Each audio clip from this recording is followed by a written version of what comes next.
नमस्कार, स्वागत आहे तुमचं आपल्या रिव्ह्यूमध्ये। आपला रिव्ह्यू म्हणजे नमस्कार मित्रांनो, फॅन्टॅस्टिक फोर अखेर आपल्या भेटीला आलेला आहे चित्रपटगृहामध्ये। हा चित्रपट खरंच फॅन्टॅस्टिक आहे की फक्त नावापुरताच आहे? चला तर मग बघूया।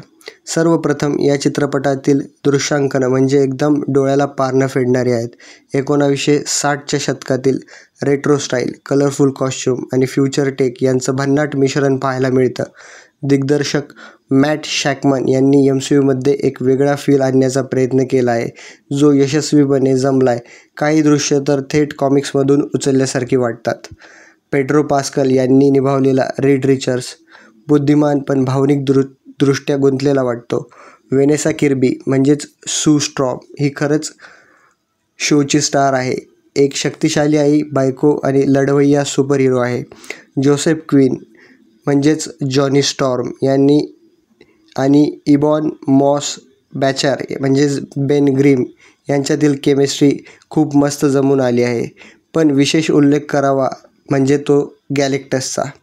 जायंट लेवल आणि धोक्याच्या भूमिकेत तो खरंच भीतीदायक वाटतो।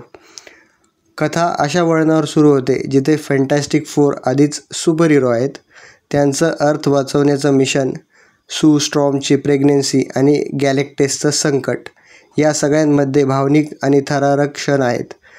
पण काही ठिकाणी पथकाटात थोडा वेग गमावल्यासारखे वाटते। काही संवाद पटकन विसरल्या जातात। एकंदरीत MCUला नवीन दिशा देणारा पण थोडा कमी इम्पॅक्ट असलेला हा कथानक आहे। मायकल जिऑनिचो यांचं संगीत भन्नाट आहे। 60sची वाईब राखत त्यांनी सीन्सची उंची गाठली आहे।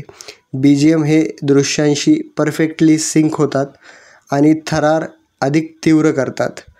फॅन्टॅस्टिक फोर 2025 हा एक व्हिज्युअली स्टनिंग आणि भावनिकदृष्ट्या वेगळा चित्रपट आहे जो MCUमध्ये बनला आहे। काही त्रुटी असूनही टीमचं सादरीकरण आणि भविष्यकालीन MCUची पायाभरणी चांगली झाली आहे। मी या चित्रपटाला 3.5 पैकी एवढे स्टार्स देईल। जर तुम्ही मार्वेल फॅन असाल तर हा चित्रपट एकदा थिएटरला जाऊन नक्की बघाल। तुमचं मत काय आहे? तुम्हाला हा फॅन्टॅस्टिक फोर चित्रपट कसा वाटला हे मला कमेंटमध्ये नक्की सांगा। अशाच मार्वेलच्या रिव्ह्यूसाठी आणि अनेक रिलीज होणाऱ्या चित्रपटांसाठी माझ्या चॅनलला नक्की सबस्क्राईब करा। भेटूया आपण पुढच्या रिव्ह्यूमध्ये। धन्यवाद।